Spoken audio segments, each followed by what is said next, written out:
Of the Norton Charter Commission effective Monday, March 23rd, 2020. First order of business is I have been given some instructions ahead of time by Shane to make the experience a little bit better. And that first instruction is if everybody could mute their mic if they are not speaking at that time. And with that said, I'm then going to ask a bunch of questions, so be ready on the trigger. All right, for the sake of good order, I'm going to take roll call. If you could just let me know you are present. Ms. Janie Goodwin. Here. Mr. Dave Heaney. Here. Ms. Denise Luciano. Here. Ms. Sandy Allerhead. Here. Sorry, I'm texting with Lauren again. She's having trouble still. I am here, Laura Parker. Ms. Carrie Snyder. Here. Mr. David Wren. Here. Okay, also on the call, taping it from Norton Media Center is Shane, and hopefully joining us momentarily is Lauren Goldberg, Town Council. The first item, so we talked about muting the mics. The next thing I wanted to bring up and get some information from folks. Oh, I should also mention Kevin Schweiker is not going to be able to join us this evening. He had a conflict with work, and he's notified me yesterday that he was also not going to be able to dial in. So we are down 2. Wanted to do from what I understand, the Board of Selectmen may propose the town getting a license with multiple hosts for the teleconferencing service called Zoom. I wanted to find out if everybody would be in favor of that, and also find out as I go down the list, if you can tell me, 1, if you're comfortable with it, 2, you have the equipment to do so, meaning a webcam and a microphone. And this could be on your laptop, this could be on an iPad, preferably not your telephone, your cell phone, or a PC. And if you could also let me know as we're going through, if you happen to have any spare equipment, such as a webcam or a microphone, that if somebody within the group needed to borrow one, we may be able to source that for them easily. So let's start with Janie Goodwin. I am familiar with the platform. I would be comfortable with the platform. I'm working on, by the time we meet, we're using it in school, so I will have all the pieces and all the resources available. I don't have anything extra to loan out to someone who may need it, though, unfortunately. Okay, thank you. Mr. Heaney. I forget all the questions, but yes to all of the above. And I guess just one question for you. You said something about preferably no telephones. I know Zoom does provide regular, just straight up dial-ins for people that wouldn't have a computer or something that could use the video. What's the rationale behind no phones for that recommendation? Ideally, we could get everybody. There's been some issues brought up with respect to not being able to read body language, see other people, kind of just, having difficulty talking over one another. If we were all on the computer, somebody could, the administrator could mute everybody, unmute somebody if they've raised their hand to talk. Just a couple of concerns that have been raised internally within the group. I am not necessarily opposed to it if we could get everybody set up for video, but it's not a, we will make do the best that we can. Got it. Thank you. Sure. Do you have any spare parts?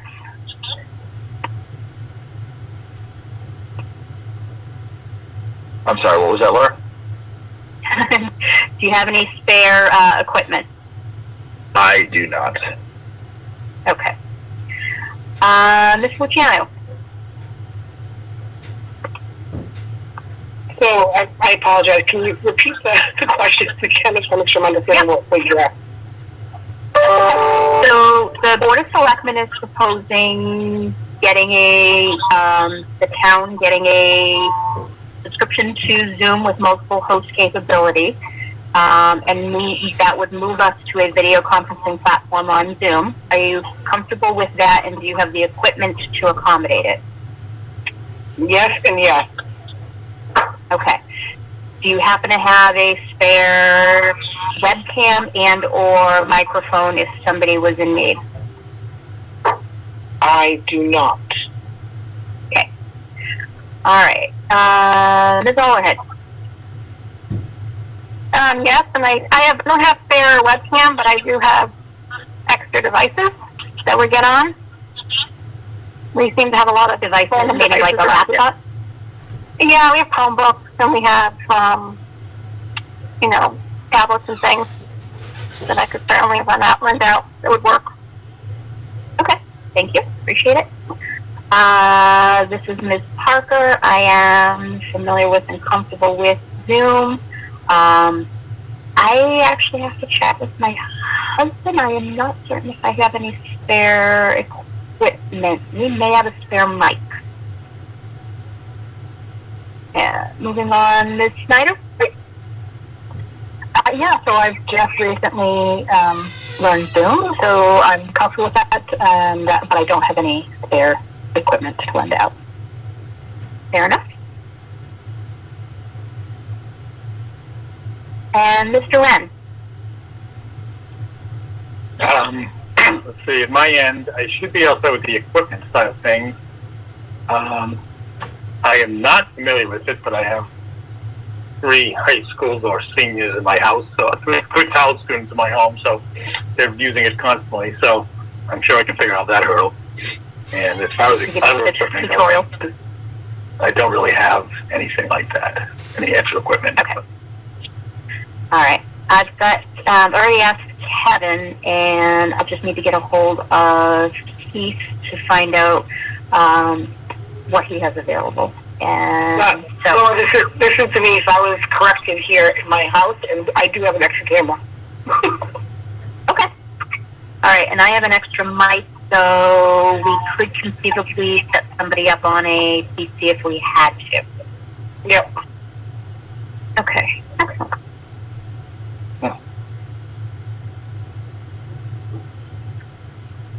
All right, and potentially a spare device.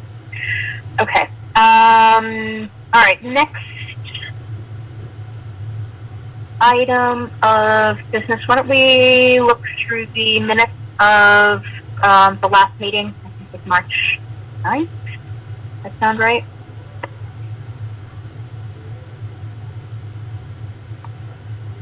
Yeah. Okay, so let's review the minutes of the meeting of Monday, March 9th that Ms. Alla had sent around previously.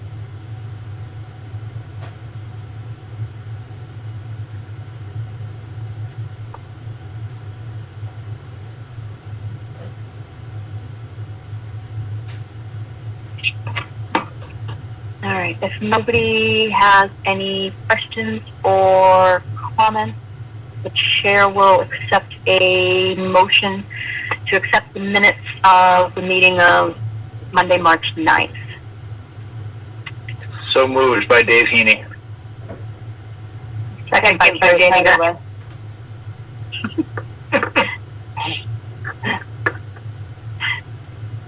Sorry, who was the second by again? I did, and Carrie did. I don't know who was.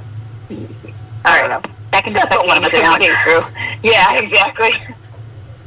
Okay. No further discussion. Roll call vote. Mrs. Goodwin? Yes. All in favor of accepting the motion? Mr. Heaney? Yes. Mrs. Yes. Piano? Yeah. Go ahead. Yes. I am a yes. Ms. Snyder? Yes. And Mr. Wren? Yes. Okay.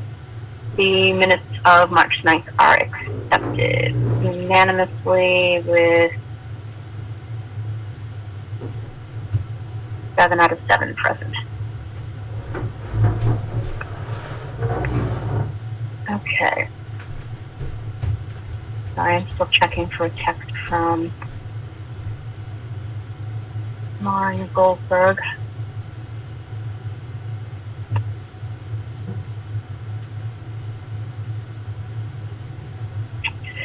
Okay, couple of admin things. Because we're in weird times, originally we had decided that we were going to move the second meeting in April due to school vacation week. Do we want to consider moving that back to the 20th? I don't know if people are still planning on traveling. So I'm going to just do a quick roll call. Let me know if you are yes in favor of moving it to the 20th or no, you want to keep it on the 13th. Ms. Goodwin?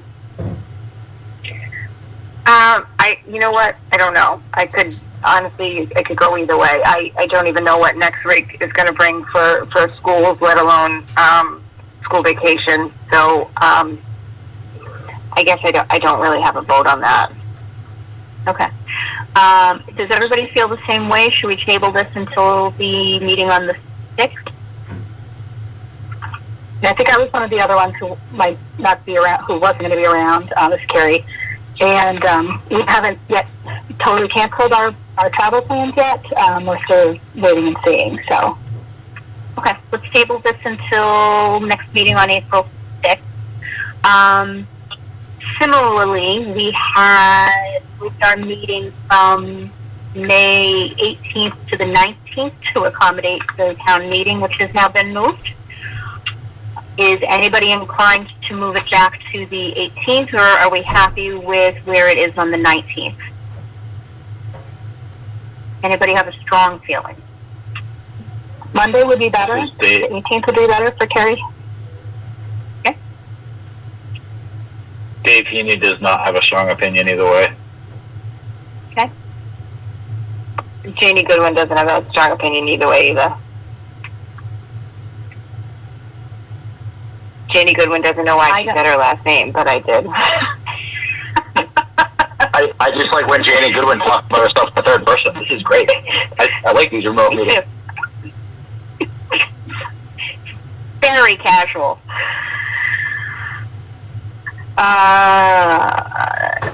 Sandy, any preference? Yeah, I'm fine with either. I feel like I'm pretty much free right now, but yeah, it just doesn't matter either way. Same. Okay. All right. What dates are we talking about? I'm sorry, I got confused with my calendar. May 18th was originally town meeting, so we moved our meeting to the 19th. Now that town meeting is no longer on that date, there's no reason to move if we wanted to switch it back. Right. Gotcha. Okay, yeah, it does look like it. It wouldn't matter to me then. I'm good. Okay. I have a slight preference for Monday, but if I was forced into it, I could keep it on Tuesday.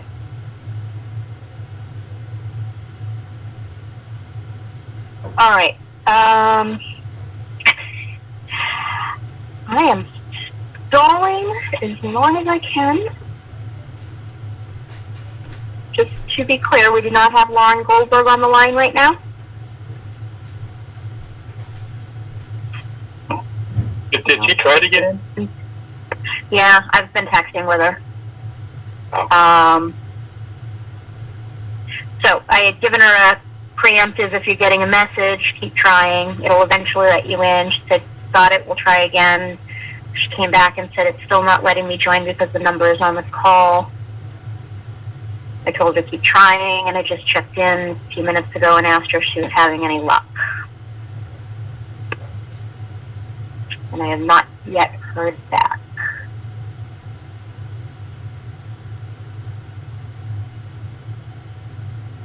Laura, while you're stalling, can I just add something? Yeah.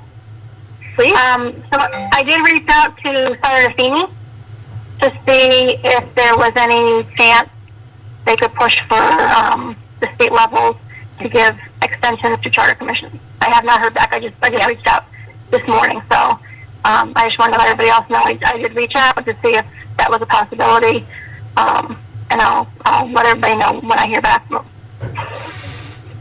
Awesome. Thank you for doing that. I appreciate it. And it's, hopefully it's not something that we need Lauren to do on our behalf. I'm just worried about taxing her. As you can imagine, she's a little crazy right now. And I still have not seen the draft charter yet. Did somebody else did join tell the me call? that.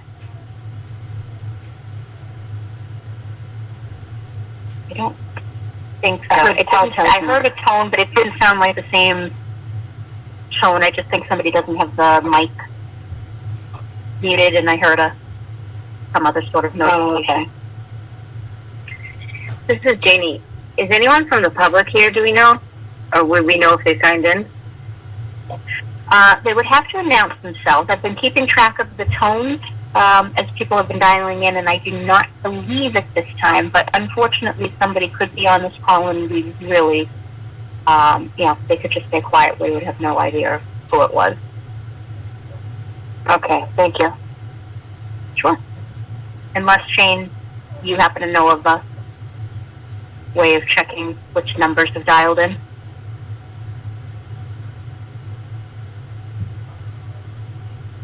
We lost Shane. Shane, are you still on the call?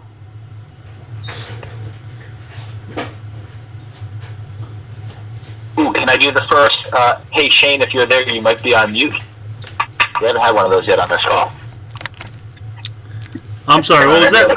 He's the one who told everybody to mute themselves. I'm sorry, what was that? Somebody had asked, so we're waiting for Lauren Goldberg to dial in, and somebody had asked, do we know if any members of the public are on? And I said, I have no way of knowing unless they have announced themselves. But you've made reference to an app, so can you see this call and the numbers that have dialed in and tell how many are on right now? I'm not able to do that unless I'm the host. The host would be able to do that. How does the host do that? That would be me. So that would have to be done through the application. Is it a phone application? So there's a version online and there's a version for your phone. I'm not sure if you could do that while you're in a meeting. Does that make sense? Okay. What is? Yeah. What's the name? You and I will talk offline. So you can at least, if we're stuck with this for a little while, we can. I'm not in favor of using it, given the fact that the person who is 75% of our agenda cannot get on the call. Has she tried a different way of dialing in?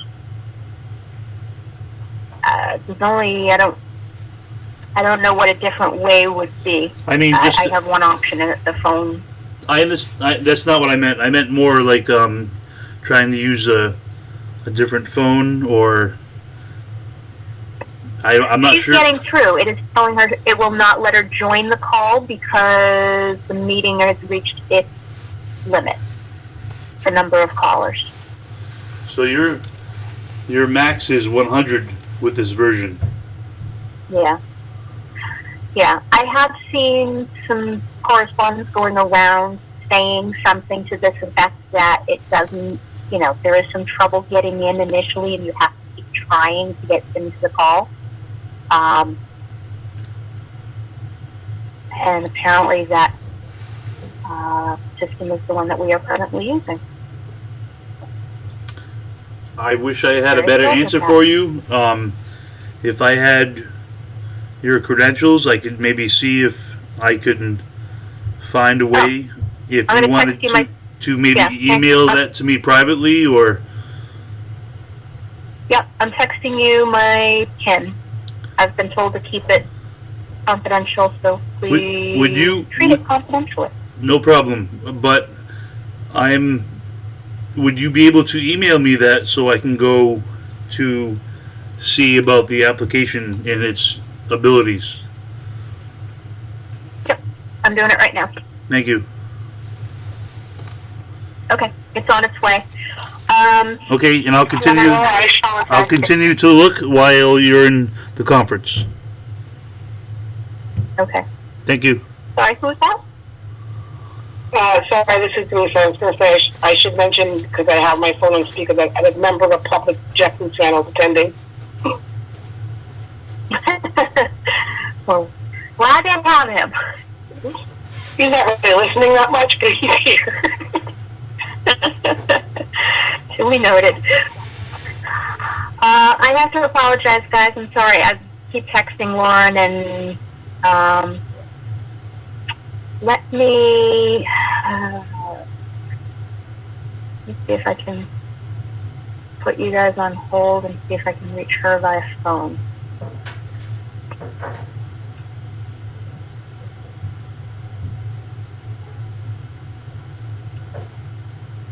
Hang out for just a minute if you don't mind.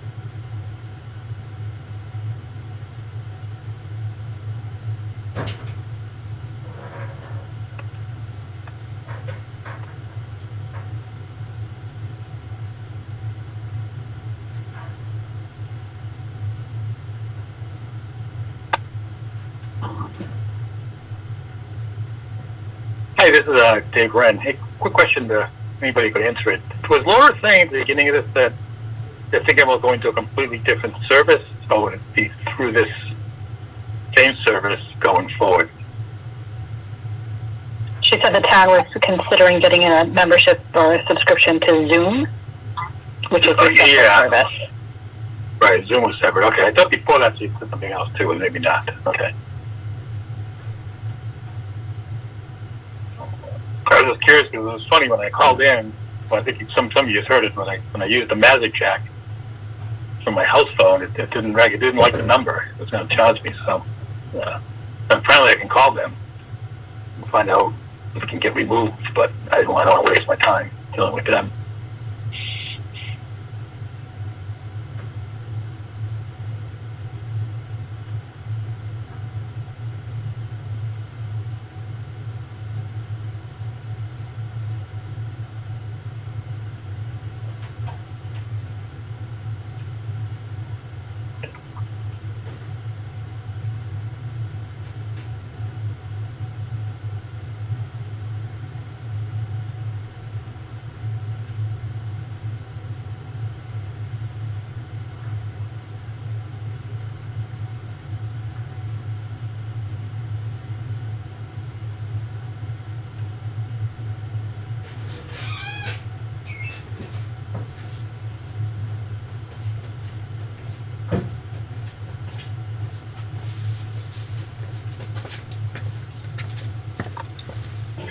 Do we have Lauren Goldberg? I am here. All right. Do I have the rest of the Charter Commission? I hope so. I'm not here anymore. Hi, Laura. I Excuse me. actually technically just merged. Yeah, hi, Shane. Hi, I'm sorry. So the information that you sent me is only partial. I would need your username and password in order to go in, and from within there you can see the archives of recordings and conference calls. Yeah. Yeah, I am on a need to know basis, and that is probably way above my pay grade, so I do not have that information. However, I was able to reach Lauren on my cell, and I merged her into this call. Lauren, if you could speak right now, and Shane, if you could tell me if you're picking her up, okay? Okay? I am here and waiting. Yes, I hear you loud and clear. Okay, all right. I think we're good. Okay, All right, thank you. apologies. And that is why we have an item on the agenda to test the equipment. So this clearly is not going to work for a body of 9 with a 10th having to record it. So we're going to need to find an alternative.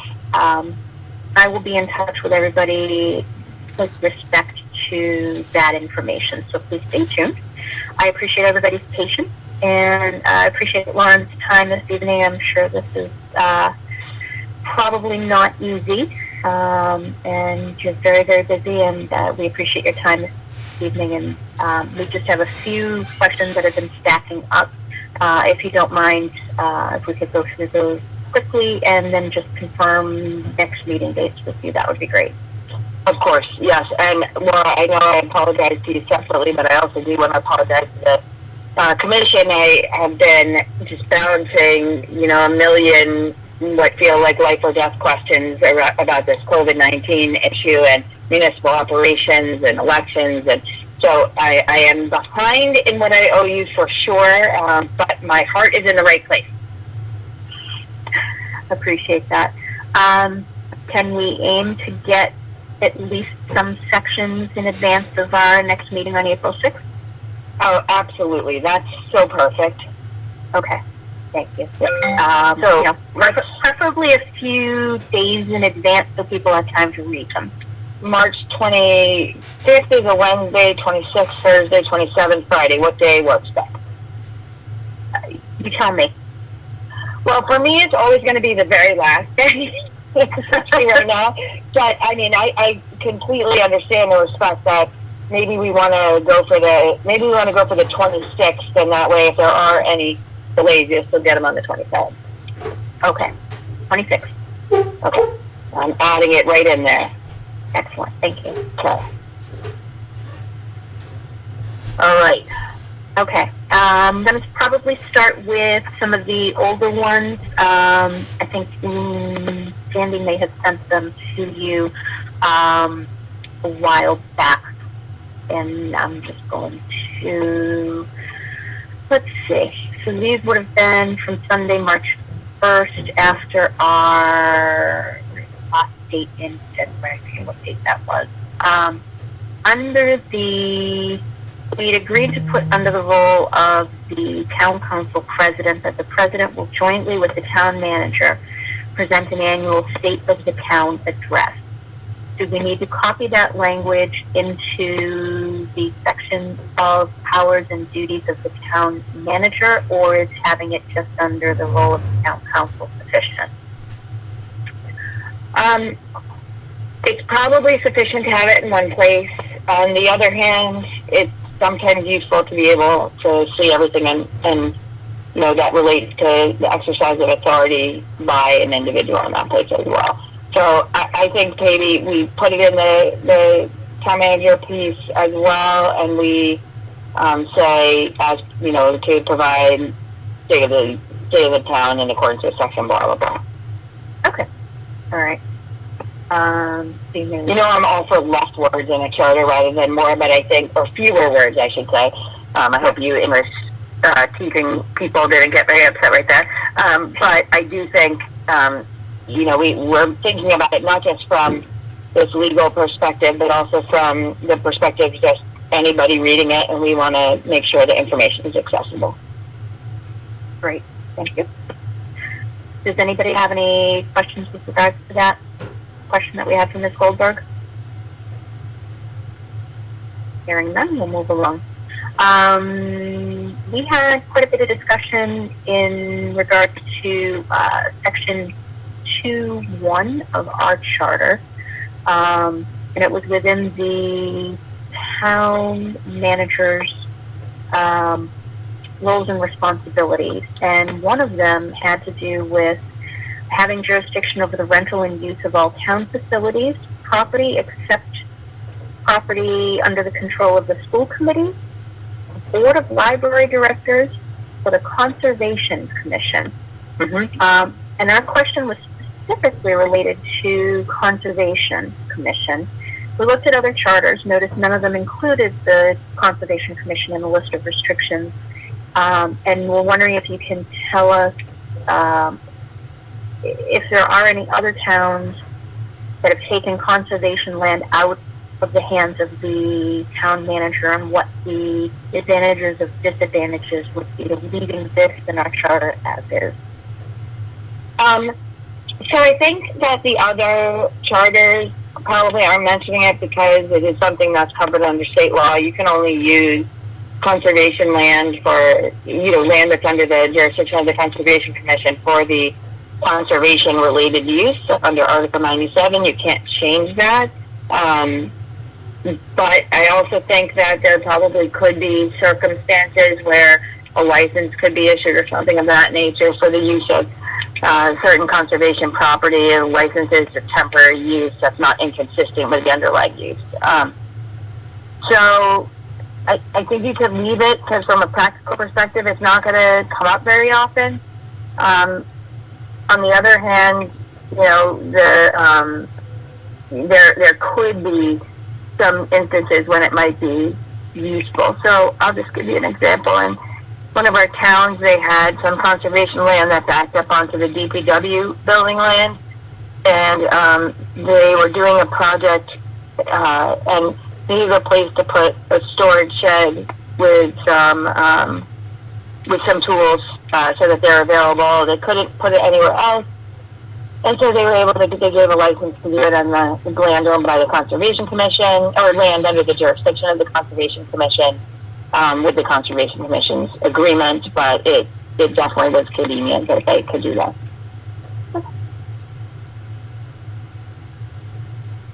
Does anybody have any questions with regards to that specific question?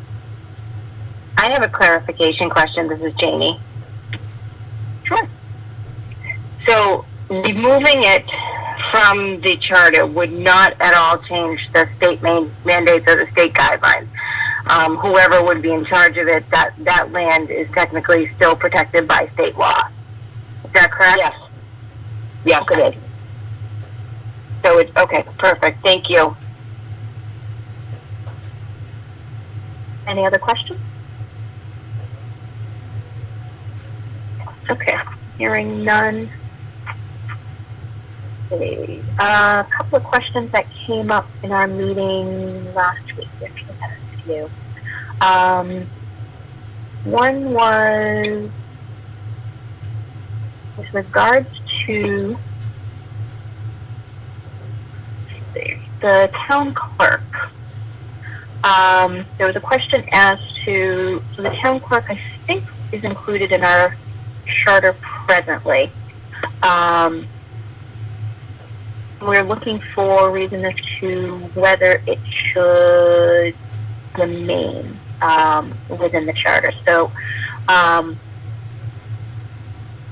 think we had a discussion about only elected bodies being listed within the charter.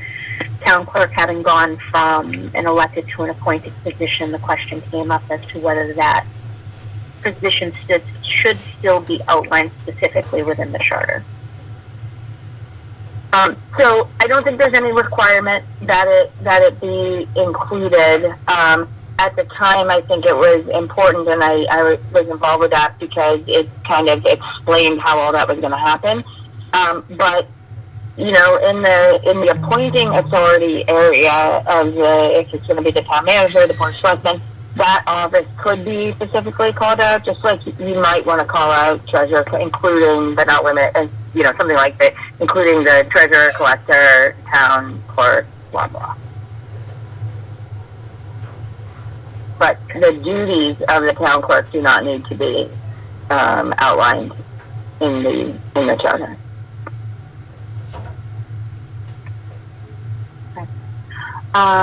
While we're on the topic of what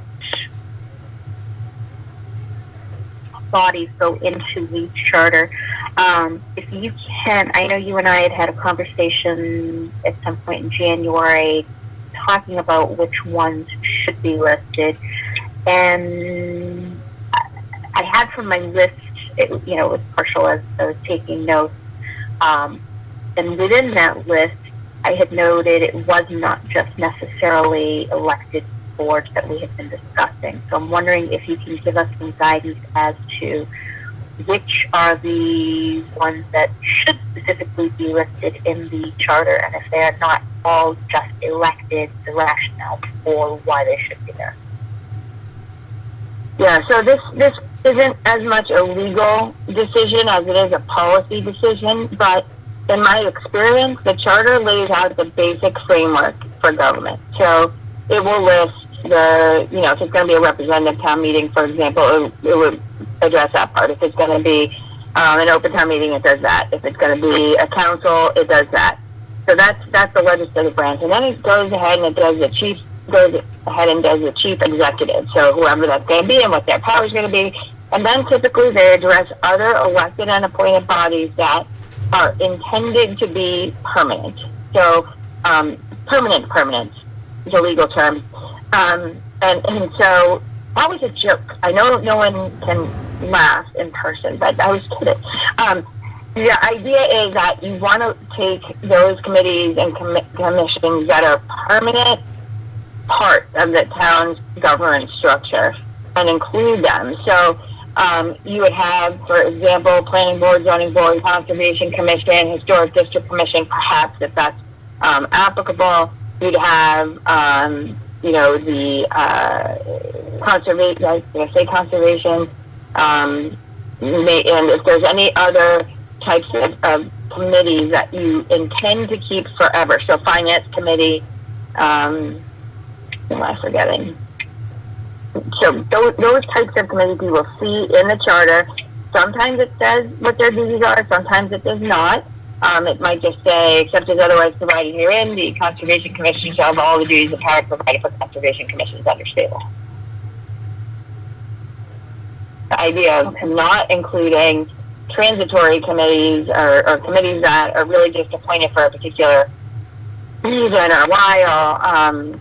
Let's just take the Community Preservation Act for a minute. So if you have adopted the Community Preservation Act, you have a Community Preservation Committee. But you can, rescind your acceptance of the act, and so you rescind your acceptance of the committee. So there's really no purpose of having it in the charter. Okay. So you had listed planning board, DBA, historic district commission, conservation. Were we missing anything? Sorry, you went down the list really fast. I was kind of thinking offhand. I don't know, Laura. I can check to see what other ones. But yeah, I was trying to say anything. Finance committee. Okay. Finance committee, we're going to make that a subcommittee of town council. Yep. So that'll be in there, but kind of in a different way. Okay. So a subcommittee, that's like a standing committee of the council, right? Always going to exist. Yeah, so in the council section, any committees that will always exist, we will put in there. So whatever you guys decide, rules and this and finance and, I don't know, whatever other permanent committees that you have, you would mention in the charter as well. Okay. Does anybody have any questions with regards to the topic?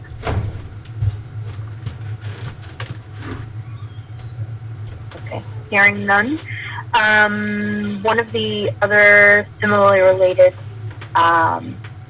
questions that came up in our last meeting we were discussing, we had determined that we are going to move forward with a DPW structure, and trying to determine whether the town council serves as the water sewer commission, and what level of detail we need to include with respect to their powers and duties. Well, I mean, this is one of those things where, we could say that the council shall have, make all policy decisions relative to the DPW and its actions. I would assume that the council would want to set the rates for water and sewer services. But I'm also guessing that after that, operationally, it's really limited what the council would be expecting to do. Is that correct? Yes, we were trying to figure out what level of detail we needed to go into within the charter itself. Yep. So, I mean, if we're creating a DPW, what we typically do is we list all of the services, governmental, services that are provided, Moss superintendent and this, and then we list them all. And then we say if we're going to still have a council or a committee be involved with setting policy, we'll specifically say so. So it would say, the decision, any policy-making responsibility shall be exercised by the town council, and day-to-day operations shall be under the supervision of a DPW director appointed by the town manager, or something like that. Okay. Yeah, and then I would mention rate setting. I would put that right in because that's something that, like, from time to time, that turns into an issue. So rate setting, I would include, and you can decide whether you want to go as specific as saying something like, and we did this, I think in Tingsboro, where it said like the decision, the rate setting decision shall be made following consultation and recommendation with the DPW superintendent as to, the level, what level of service and that kind of thing. So it means that even then the council will be getting a recommendation from the DPW superintendent, and it can go along with it or not, but it's not the council trying to figure it out on its own. Okay. Does anybody have any questions on this topic?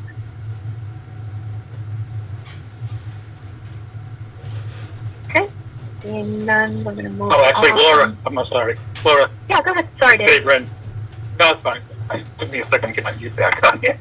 Well, anyway, I had a question regarding appeal.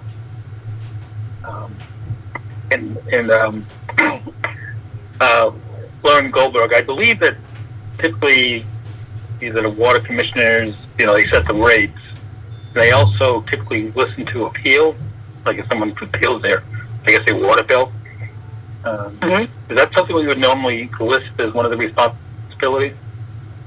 Yeah, I mean, I would say that one of the questions would be, do we say that all the powers and duties go to the superintendent, other than, or director, whatever we're going to call it, other than those specifically reserved to the council, such as, and we would include those.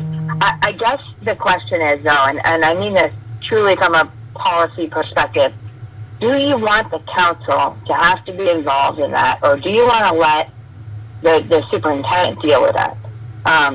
The idea of having 9 people? I can't remember how many people. 7 people? How many did you guys find? 7 right now. 7 right now. Okay. So 7 people are going to have to kind of think about the issues, be informed as to why they aren't appealing, etc. I mean, to me, that seems like the kind of thing you'd want to insulate the council from, because it's often political, and you wouldn't want that to be, something that they were doing. So that's the kind of thing, it seems to me, that you could specify that the DPW director or their designee, in case there's a municipal hearing officer or something, would handle.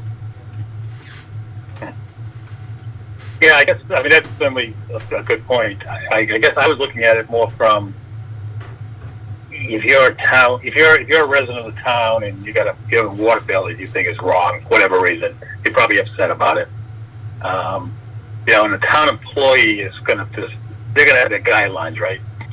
To let it, it needs to be yes or no based on whatever those guidelines are, where a water commissioner or a town council would have a little more, I guess, flexibility, for lack of a better word, where, it may not, I guess you go through the town, if you have the town superintendent make a decision, it's kind of a bureaucratic decision, right? And it is what it is, based on those guidelines. So I guess that's why I was assuming why the water commissioners, and I believe in our charter it specifies they hear appeals, and I assume that's why it was. I guess you want to go to a elected body if you're a resident per se, versus a town employee. Maybe you might get a little more urgency, I guess, for lack of a better word. Yeah, so maybe thinking about both of those, and maybe thinking of both of those things together, you say that, initial appeals are brought to the superintendent, and if there's still a request for a further appeal, then that goes to the council. Oh, yeah, that's a nice way to do it, yeah. Can I ask a follow-up? This is Janie. Sure. Okay, so can you just, that last part again, I think that sounded really good, and I think that, like, clearly in Norton we have a big water issue, and if 10 years down the road we don't want to put something in the charter that 10 years down the road may not be relevant. But on the flip side, I do like what you just said about initial appeals heard by how did we phrase it? Initial appeals heard by the water commissioner, and then if there are follow-ups, those can be heard by the council, and we can put that verbiage in the charter. Yeah, that's something we could definitely write into the charter for sure. Okay. All right. Thank you. So, does anybody have any? I am inclined to agree with that suggestion. Does anybody have any further thoughts or questions? No, I thought that was a great idea. I mean, I don't know how many appeals they get. I don't even know how big of an issue this is, but I just... Okay. Is there anybody who is not in favor of the Water Sewer Commission being the town council hearing the initial appeal from the public on a water bill issue? Sorry, can you repeat that question? Sure. Lauren Goldberg had suggested that, so David Rennick asked the question, appeals of water bill. I just didn't understand. I don't think I caught your phrasing quite right. So, sorry. The question, should the town council be the initial appellate board? No, the question was, is anybody in disagreement with the DPW director or their designee being the first line appellate board with a re-appeal going to town council acting as the Water Sewer Commission? Okay, thank you. Yep, perfect. All right. Why don't we take just a quick vote on that, just so for the record. Ms. Goodwin, are you in favor? Yes. Mr. Heaney? Yes. Ms. Luciano? Yes, I'm in favor. Ms. Allerhead? Yeah. Ms. Parker is in favor. Ms. Snyder? Yes. Mr. Wren? Yes, in favor. Okay. 7 out of 7 members in attendance are in favor. Okay.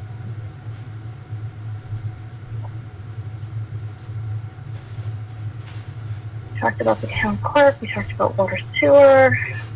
The business question. I think the only one that we have still remaining. Last week we had a discussion. And now I gotta remember which charter it was, and I'm sure it was probably one of the ones that Ms. Goldberg had written. Sorry, it was the town of Westwood, and they had specific sections within their charter, both under elected and appointed, that discussed what they referred to as alternates.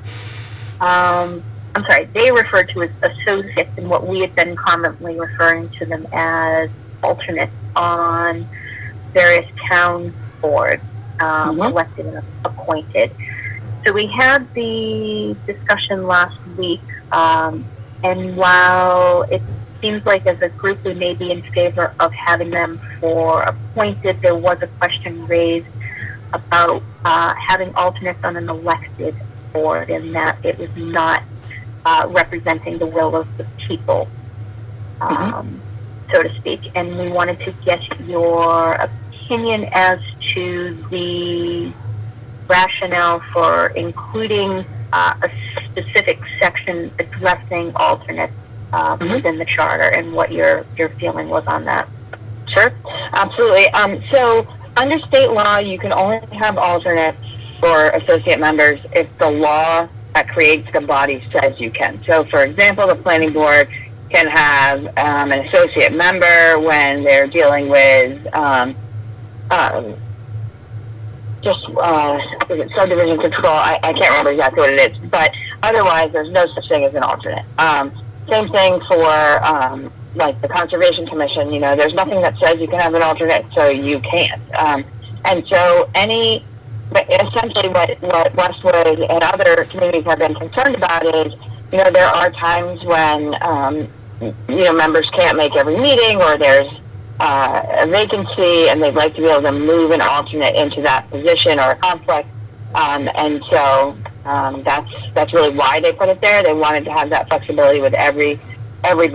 And to the extent, whether elected, appointed, alternate terms are often just for 1 year, so that the whoever's kind of making the appointment has to be responsive to whether the person's done a good job or not, or whether it makes sense to reappoint them.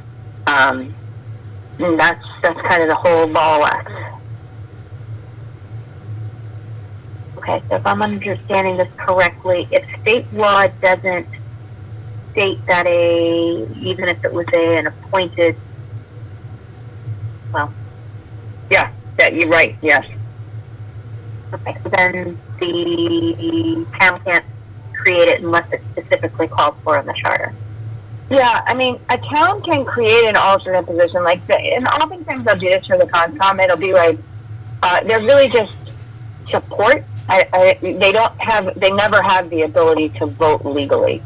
So having language like what appears in Westwood Charter gives the ability to that quote-unquote alternate to legally take part in the vote as a full member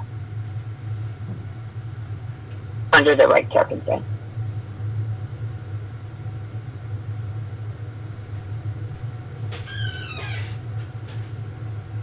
Okay. Can I ask a follow-up question on that? Sure. So are you saying that even though Westwood doesn't actually define the role of the alternate, by putting an alternate in there, that automatically gives them voting rights? It gives them voting rights if the circumstances, essentially, that a member, that there's a vacancy and that the chair activates them, that there's a conflict and the chair activates them. They don't automatically get to vote. It's just that they're eligible to be appointed to act if they are alternate. And is that vacancy just for a single meeting, or is that a vacancy in the body of the... I feel like that was the perfect setup for me to say it depends. So, I mean, there will certainly be,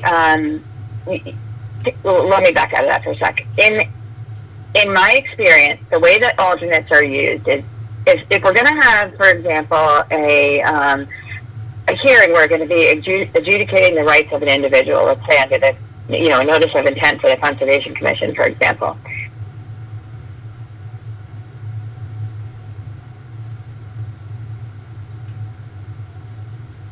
Did we lose Lauren? I was just going to ask the same thing. I think we did. I'm sure she'll get right back in. Oh, dear God. Yeah, for what it's worth, I accidentally hung up a couple minutes ago trying to take a earphone out of my ear, and it let me right back in. Okay. But actually, wasn't Lauren on your line, Laura? She was. I can't tell. Once I hit merge, it just shows a single call. It doesn't show them the separate. Oh, I'm on the call. Right. Right.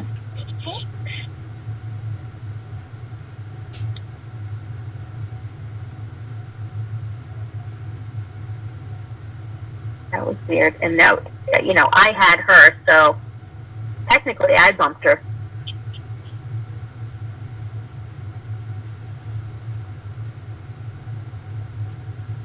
I'll try and call in again. Okay. If she doesn't come back right away. Fortunately, that was the last question, I think, unless anybody else had anything that they wanted to bring up or discuss. I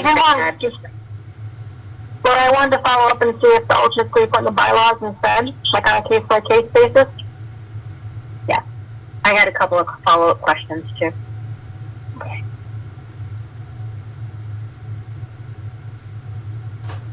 I'm not taking this as a good sign.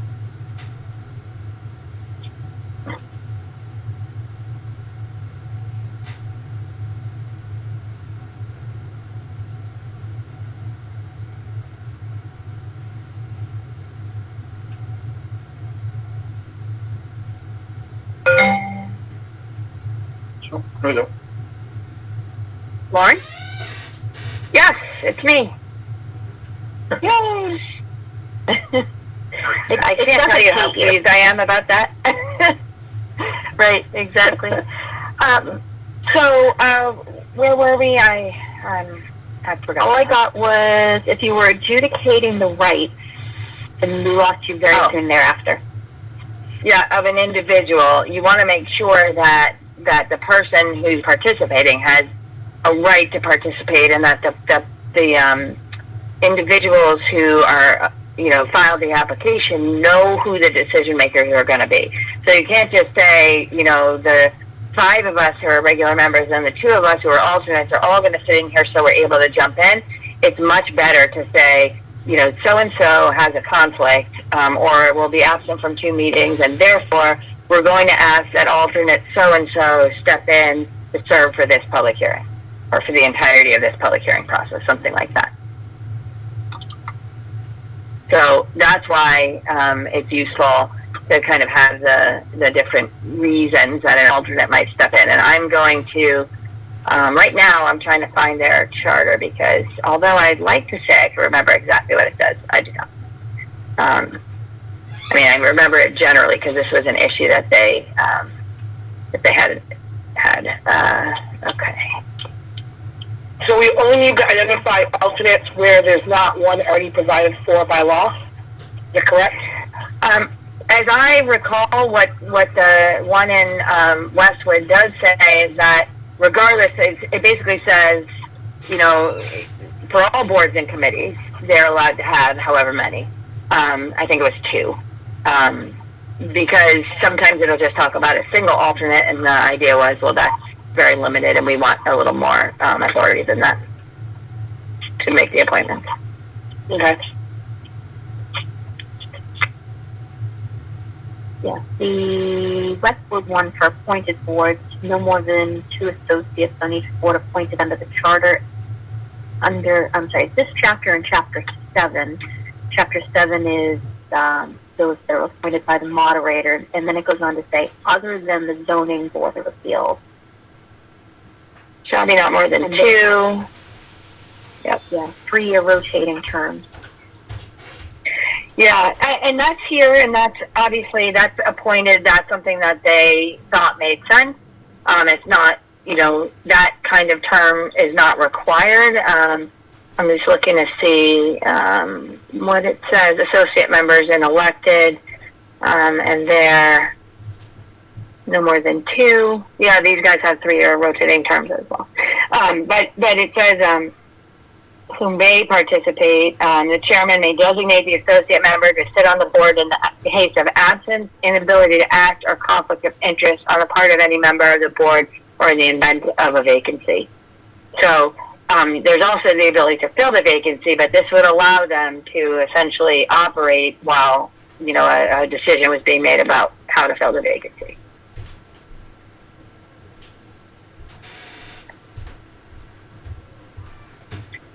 Can you address, sorry, I lost my train of thought. Generally 1 year. Can you address how, in some cases, are alternates addressed within state bylaws? Are alternate members addressed in town bylaws? That's what I meant. Sorry. Yes. Yeah.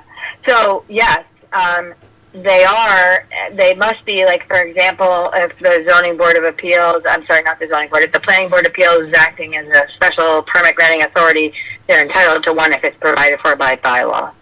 So if the law says that you can have it, then you can do it by bylaw. If the law doesn't say anything about alternates, then it's not a thing.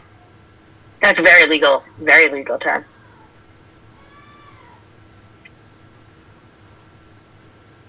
Okay. Do you have a position on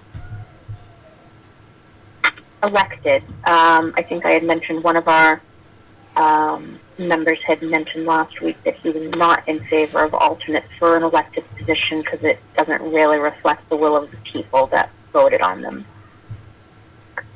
Yeah, I mean, I think, you're just going to come down to, as a policy matter, whether you think it is or isn't a good thing to have someone available who could act.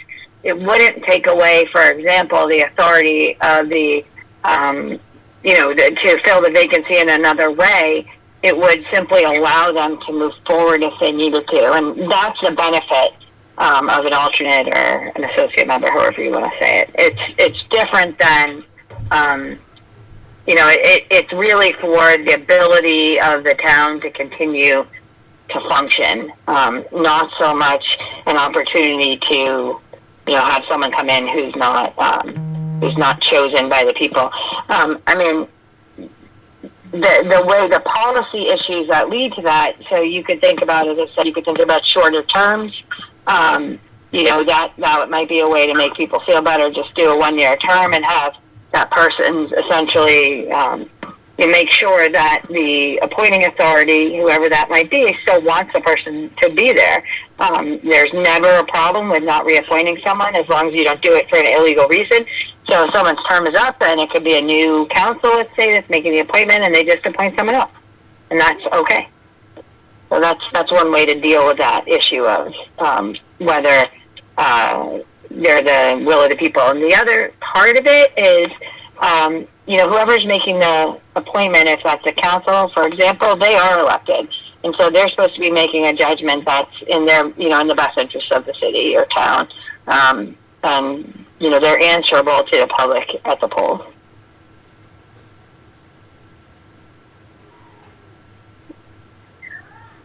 Other questions on this topic?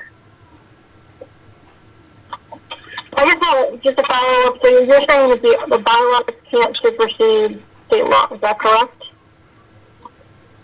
The bylaws cannot create a position of alternate if there's not a law that allows it. Okay. So the charter could simply say that a bylaw could be passed for that purpose.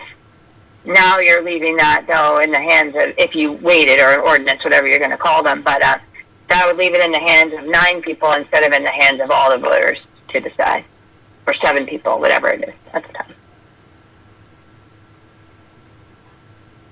And what's the advantage of like right now, like I say, there's an opening on the planning board, and right now we have it so that that can be filled by a joint appointment by the planning board and the Illinois Board of Selectmen, the town council. What will be the advantage of them choosing an alternate rather than just choosing someone, appointing someone to fill that seat? Well, I think the difference is that an alternate would be activated. Now I'm thinking of the Wonder Twin powers because I'm older. But yes, thank you. The alternate would only be activated if needed to sit on something. So, for example, if you're rolling along and, you know, the planning board and the board of selectmen haven't figured out a date to have a meeting to appoint someone to fill the vacancy, the alternate could just step in right away. If the chair decided that that's what's in the best interest of the committee and of the town. They don't self-activate in my experience, so they're only activated by the chair deciding that that's what makes sense. So you're saying that basically you'd already have an alternate in place, and they would just jump in. Not that you would declare alternates for that reason. Well, I think what it is that you have the option of dealing with what's before it. Let's just say there's an application for a notice of intent, and you really wanted to open the public hearing on it and get it approved, or whatever it is. You wouldn't have to wait while they tried to find someone who's interested in serving, etc. You'd simply be able to have the chair say, you know, that person, you're activated for the purpose of this hearing. And so they could just do it right away. That's why the planning board has that in the special permit granting context, and that's why the zoning board of appeal has it, because a lot of times there's a lot of things pending at one time, and so if they can't get a quorum available on a particular day, they might activate an alternate to come in and sit for that public hearing.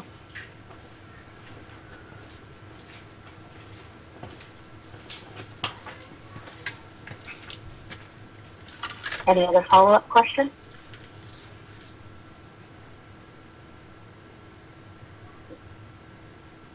Okay, hearing none. Does anybody have, let's say raise your hand, does anybody have any further questions for Ms. Goldberg this evening?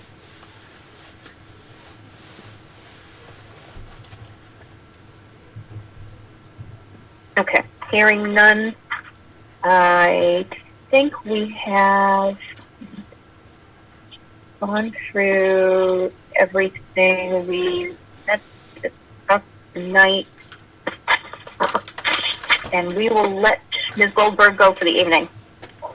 Well, thank you, everyone, and be safe, and I'm sure we will talk again soon, and I'll have something for you end March, and thank you for your patience and understanding. Thank you, Lauren. Thank you very much. Okay. Appreciate it. Thank All right, you. everybody. Bye-bye. Thank you. All right. Bye-bye. Bye-bye now.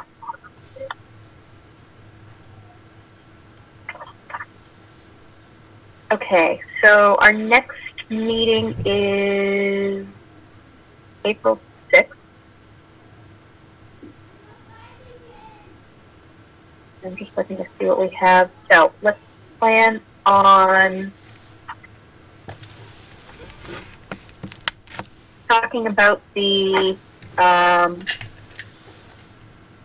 spend some time going through the charter, hopefully that we will have in our position and have had time to read. And we should probably be prepared to start discussing the budget process. Does anybody have any different feelings on the boards and committees than what Lauren had identified, or should we just defer? Is everybody comfortable with deferring to her judgment as to what needs to be included within our charter? I like her. This is Carrie. I like her approach. I think cluttering it with potential committees is probably not where we want to go. So if she has an idea of which ones, are always there. I think we all have seen which ones every town has. So I would just defer to her drafting, and we can approve it. Okay. Yeah, so it doesn't look like it comes down to a difference of elected versus appointed. It has more to do with whether we want them to be permanent. Okay, and I believe from our last discussion, everybody was comfortable with the number of seats on all of the boards. Nobody wanted to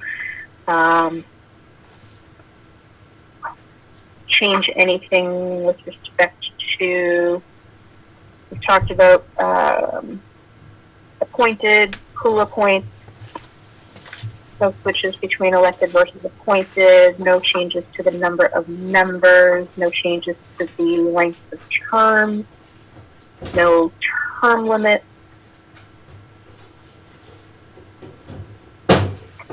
So I think I'm going to mark that section as complete. Laura, did we decide on whether we want to put alternates in there or not? We did not. I was just getting to that, and I'm wondering if, do you want to have a further discussion on that now?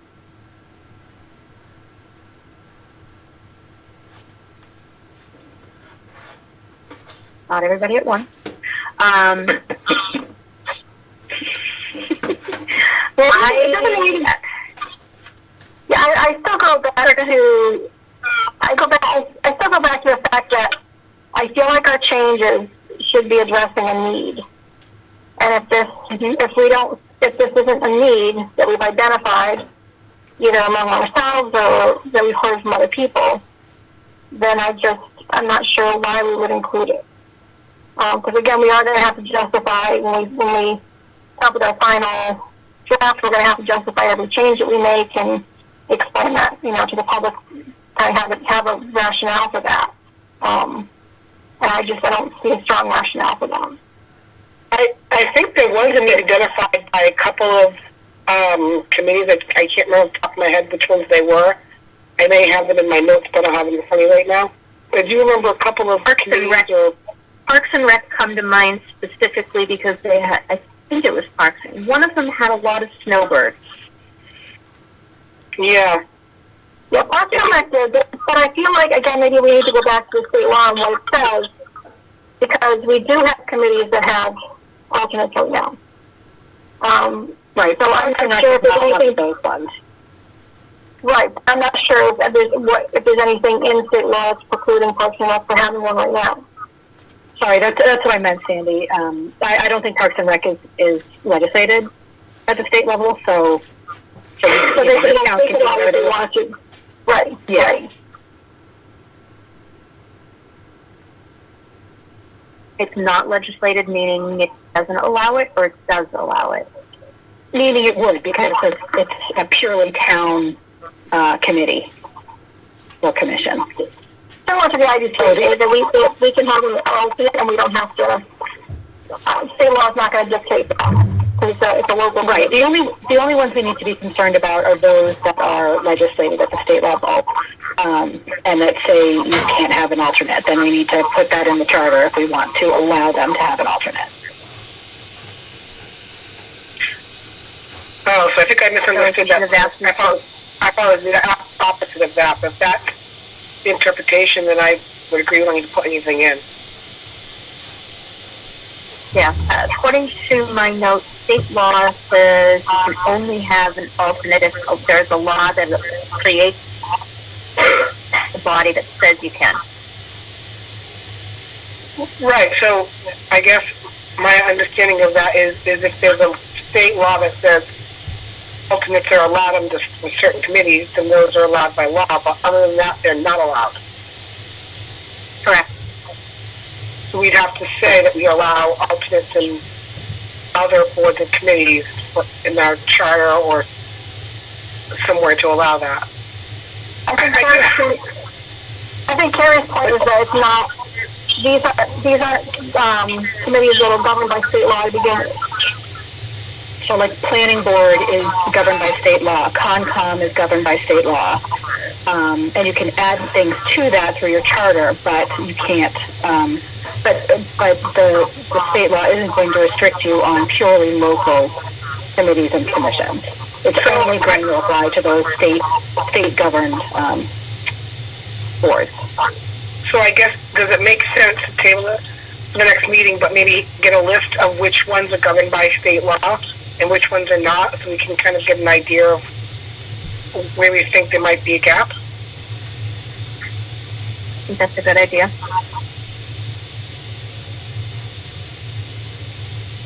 Do we have somebody who would like to volunteer to do that? Maybe somebody who has a little time on their hands?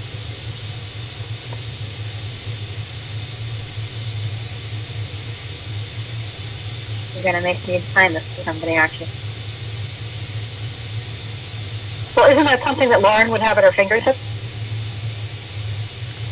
Rather than have one of us go through the state statutes to figure it out. I think it's probably better coming from her rather than coming from us. If the only concern is recreation, and we know that they're the only ones who ask for it, and we know that they can have an alternate if they want to. I guess, well, again, why are we worrying about this? I'm sorry, Sandy. Can you repeat yourself? You were garbled a little at the beginning. Oh, sorry. I'm just wondering why we're focusing on this. If there was only one committee that said they were one alternate, which was recreation, they can have alternates right now as is. I don't know why we're going to even spend time worrying about the other committees that don't want them.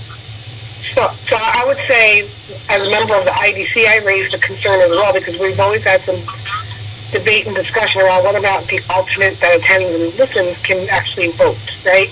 So I think we need to provide some clear guidance in that area. Yeah, but I think that's a different question. Right? That's a good point. We're just talking about providing alternates in the charter versus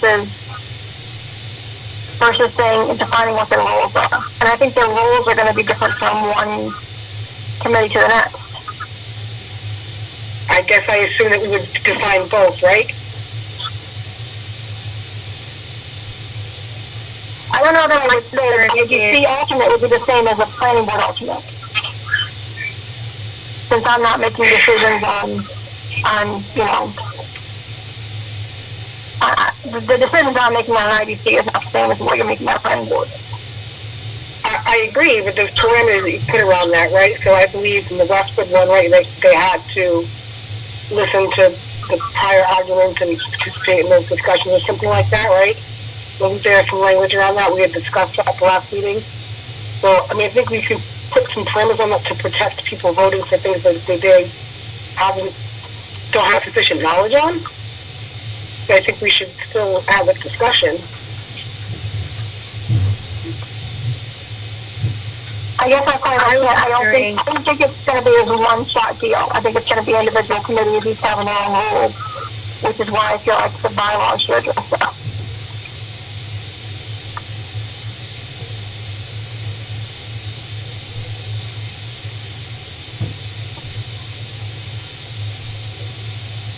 My only concern initially was, are there no alternates because boards and committees didn't know there was even a possibility to have them, but whether it gets addressed in the charter or bylaws is probably moot.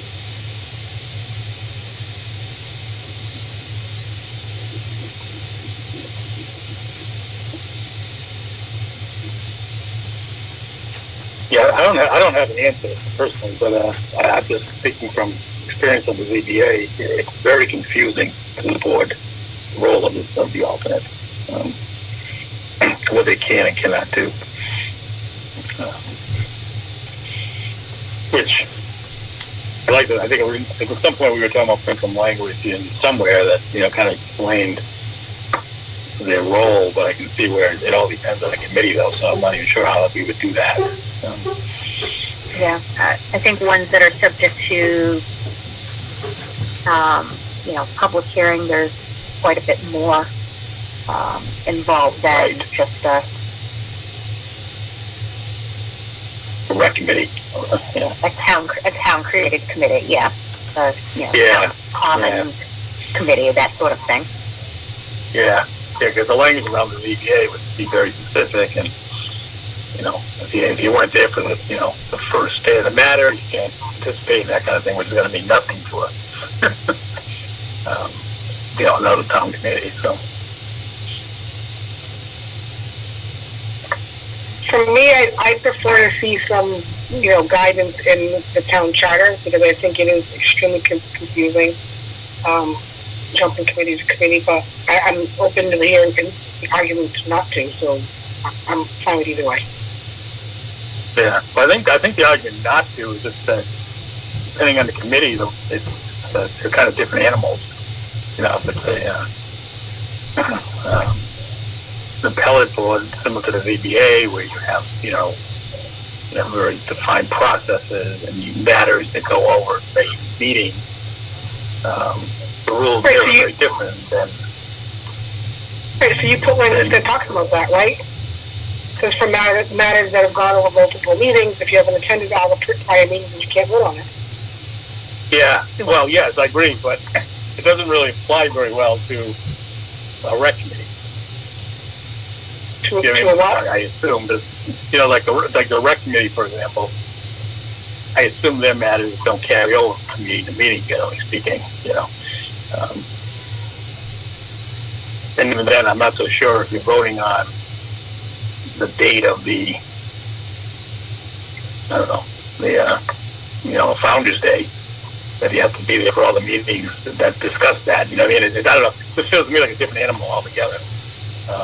One is subject to laws and procedures, and it's out being up in court, versus a more informal rec committee. So I'm just struggling with how you define how an alternate works, and it covers both those types of situations in the charter. Which is probably why we have seen within some charters, randomly it mentions an alternate being available on a particular board, and it's not mentioned anywhere else. Right. As opposed to, on a, applying to,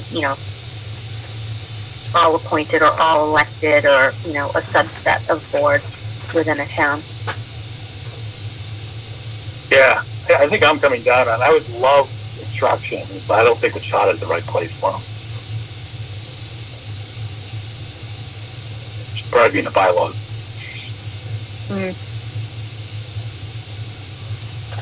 Anybody else have a position on this? This is Janie. Is there a way to? I tend to like the idea of giving some autonomy to each board in terms of their parameters and how they want to use alternates. So I hate to set up guidelines that they have to follow if it's not relevant for them. Is there a way to set? I'm wondering if there's a way to set parameters and make it clear that the boards have the autonomy and the ability to set up what works for them. I don't have a great answer. I guess I'm just curious if and where that would be, whether it be the bylaws or the charter itself.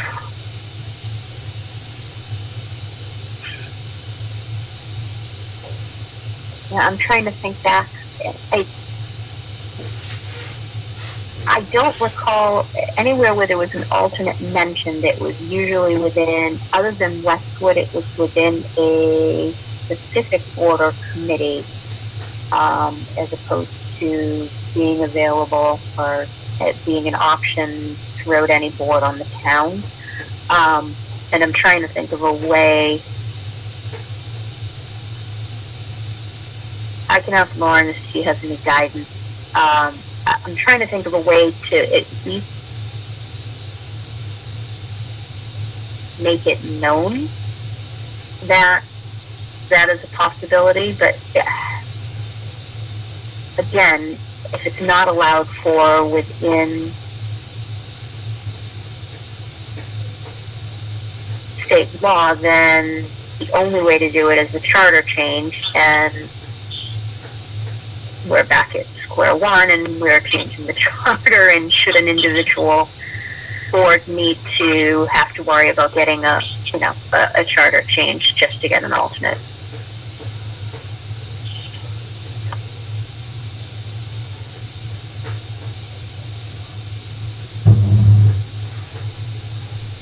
Yeah, the more I think about it, the less I feel comfortable creating a charter. I think it's just, I think down the road it just creates more problems, and you can almost feel like we're overstepping our bounds a little bit.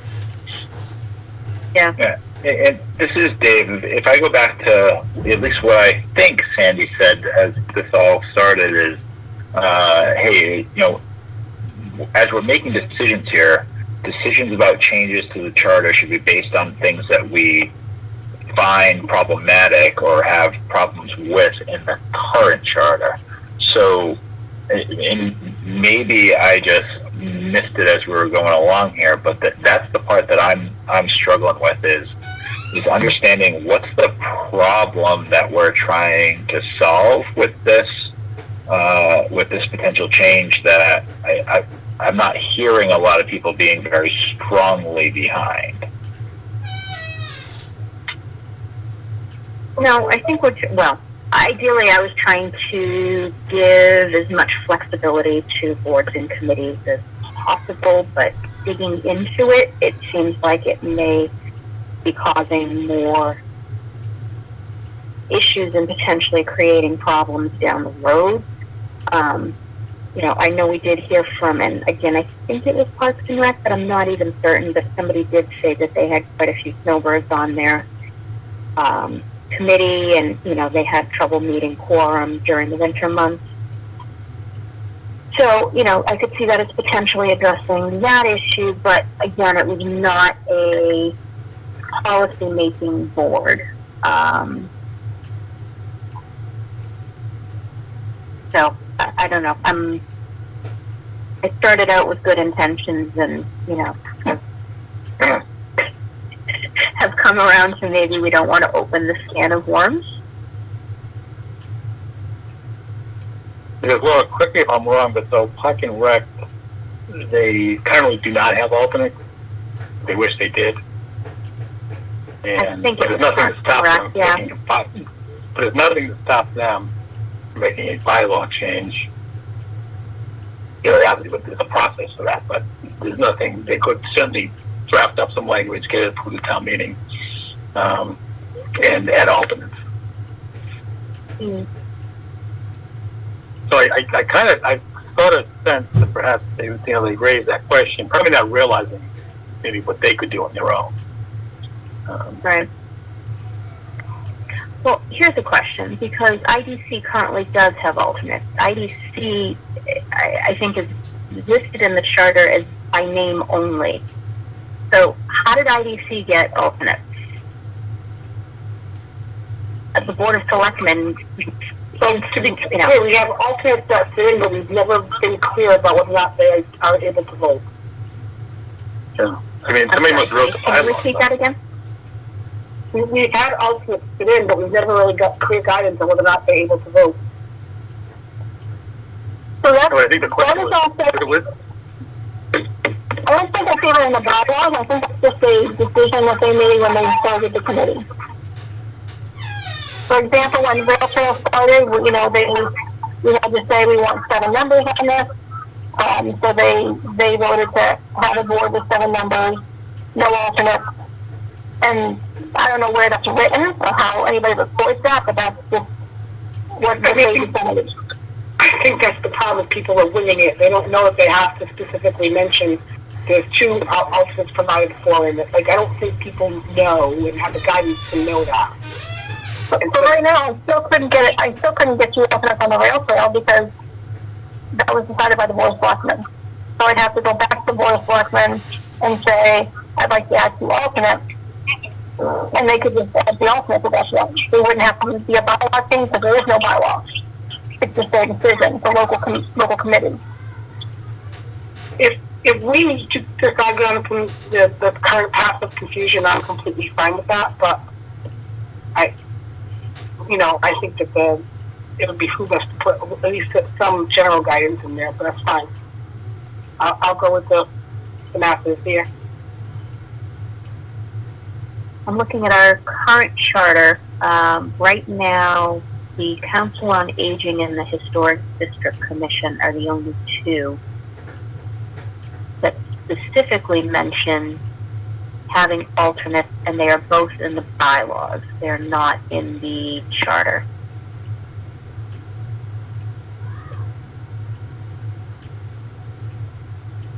Nope, wait, there's another one. Oh, no, sorry.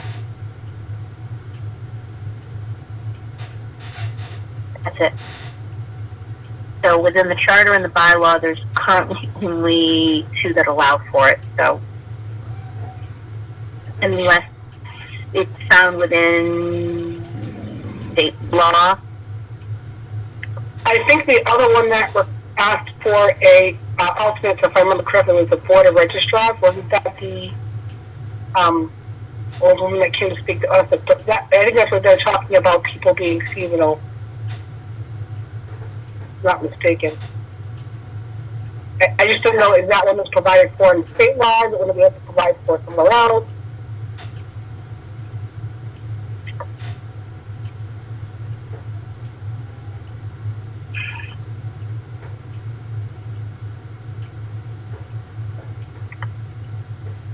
All right, let me go back to Lauren and see if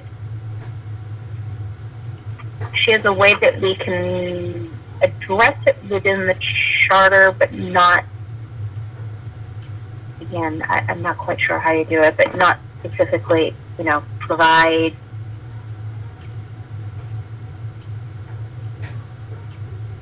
I mean, I guess what I'm struggling with is, the charter.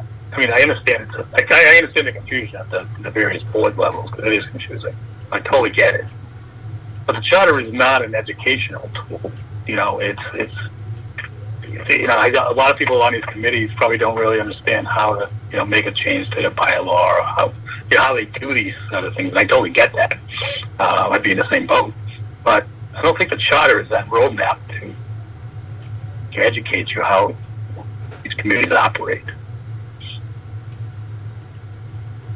I'm not suggesting that it needs to be, but it doesn't need to be anything much more than just, stating like each committee has the ability to vote for the number of alternates they have, and whether or not those alternates have the ability to vote, or something like that. Like, just something as simple as that. Make it clear that that's where the decision gets made, and that's who has the power to make those decisions.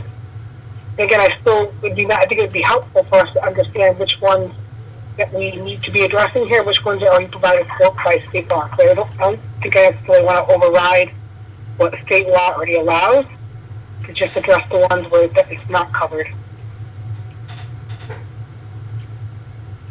Or maybe say, unless provided for in the state law, each committee has the ability to vote for whatever, something like that. But Denise, that's not really still defining that's not really still defining any of their rules, right? It's just saying they can define their own rules, which they're going to either have to define in the bylaws, or they're going to have to define, like with the town council when they get the committee set up. I think all you're saying is they can set their own rules, which is already what they can do. Before having this discussion with Lauren, did you know that, though?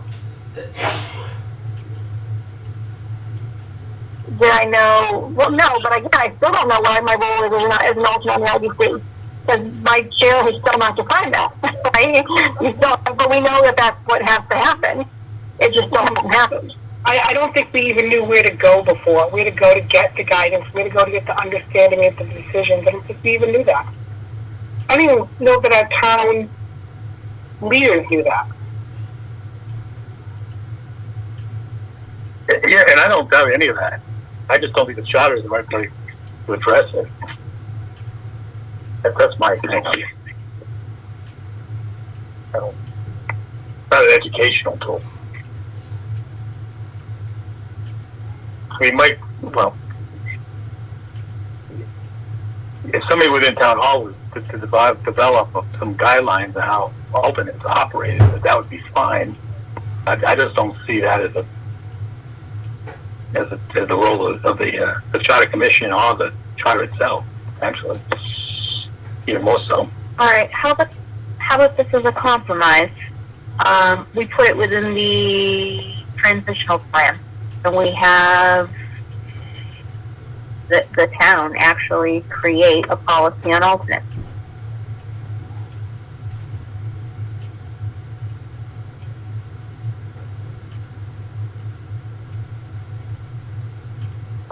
A policy on existing alternates, or How you're saying provide for alternates and then make sure in the transition they come up with a definition for their roles. Yes.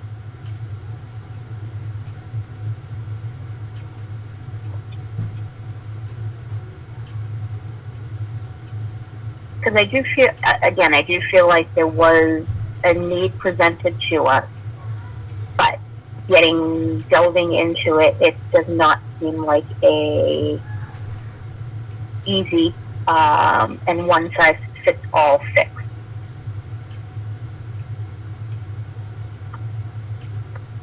So that's what I'm currently struggling with. So I guess that, we've had a lot of needs that we're not going to be able to address in the charter. So to me, this goes back to what David said, in that I agree. There's a lot of needs, right? In this town, there's a lot of things that need to happen that we heard over the course of all this time. But I don't think we should be putting all that into the transitional plan. We're putting that anywhere in the charter. We can certainly, if we wanted to, make a list of other things that we heard that could be addressed at a later point. But I just don't see why we would want to mandate that in the charter. Well, I feel like a lot of the things we heard, we just simply have no control over, where this we specifically do. Again, I'm conflicted. I agree with you. I think, once we started getting into it and trying to figure out, the policy making board versus the, town created board, it's somewhat of a complicated issue. And perhaps we should just let it go.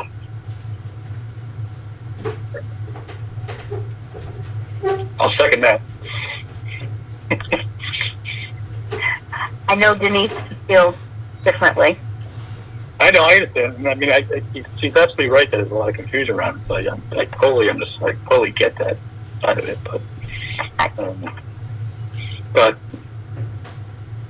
I don't want to not fix something because it's hard, but well, I think it's. I don't see it.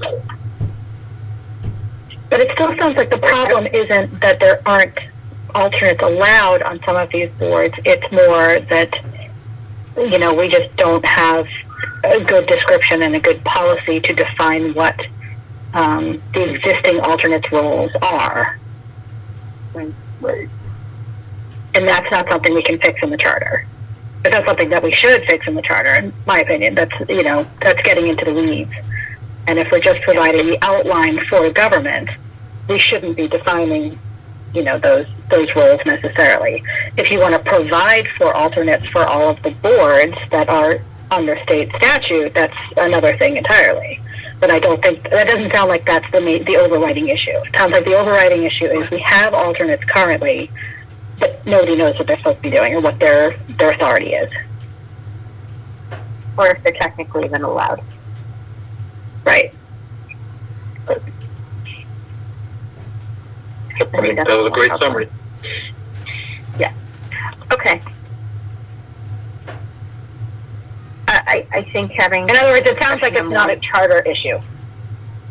Yeah. I think we have come to a conclusion that we should probably leave this. Is there anybody that feels differently having had this discussion now?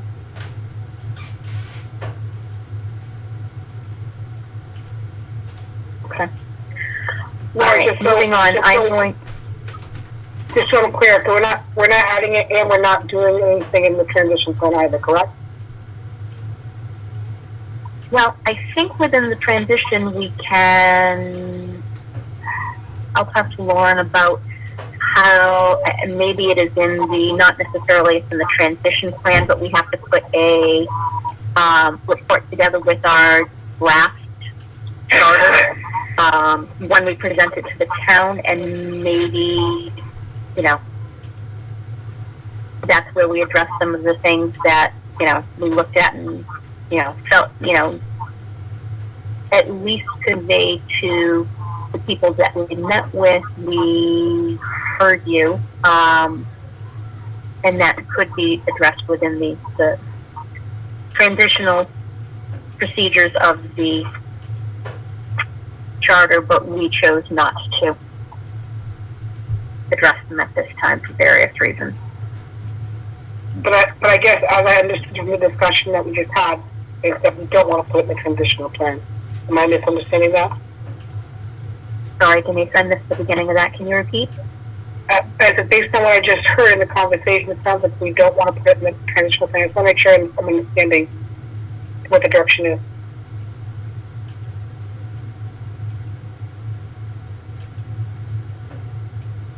Let me talk to Lauren and find out if that is the sort of thing that does go within a transitional plan or provision, and if so, I think we could probably address it there. But I don't know. I'm not suggesting, but I think that I'm not trying to force the issue, just to make sure I'm understanding what the direction of this we just discussed. Yeah, I think we've decided not to address it at all.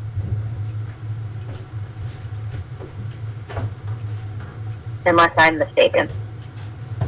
Yeah, I mean, I think, Laura, you mentioned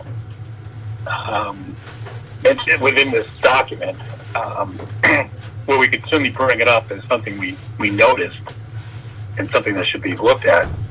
The clarity of how often it's, you know, work within the committees. And it sounded like maybe there's ability to do that in the entirety of the document. And maybe I misunderstood you, but I think that's what I thought I heard. Yeah, no, you need to provide a report that goes with the charter. And I forget, one of the towns did kind of a list of, you know, here are the things that we heard, and these are the things that we took out of that and felt was within the scope and the ability of the Charter Commission. And right, this is what was addressed. Right. Yeah. Right. And I think that'd be a great place to put this, because I think it's worthy of that, for sure. Okay. Okay. All right, I'll make a note of that.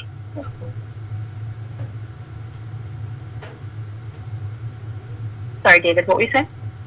No, I was just saying, I mean, I think if I was a town manager or something like that, in some type of role like that, I might like to see that kind of roadmap. You know, what else did you notice? What else can we work, make better? And I would hope that somebody would take it seriously and look into it. So I think putting in the document is a great idea. Just, but not part of the charter. Okay. Are we in general consensus on that matter? Yep. I think so. Yep. All right. I think that concludes then the boards and committees section, or at least as much as we need to discuss, until we see a draft section from Lauren. So for the next meeting, let's be prepared to, hopefully we will have that draft charter or a draft charter section from Lauren by, if it's 26. Please, if we get it, please just read it in advance and be prepared to comment and discuss if there are things in there that do not meet with your understanding. and then we will broach the subject of the budget process, the finance season and the budget process. And we'll take that up starting next week, or next 2 weeks.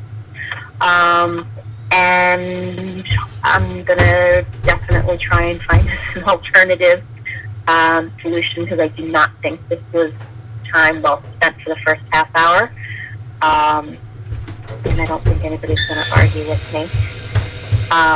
So I am hoping the town will have an account provided to us. If not, I'm inclined to pay for one myself, because I think this was a little ridiculous. So, does anybody else have any other items for tonight? Okay. Does anybody have an objection to adjourning? Hearing no objection, I will call this meeting adjourned. And I thank you all for your patience and your flexibility. Laura, can I get a motion in a second? Laura? So moved. Can I get Amy, move. Second, Jamie. thank you. All in favor? Aye. Aye. Aye. Aye. Aye. Okay. Aye. But I know Sorry, what Candy.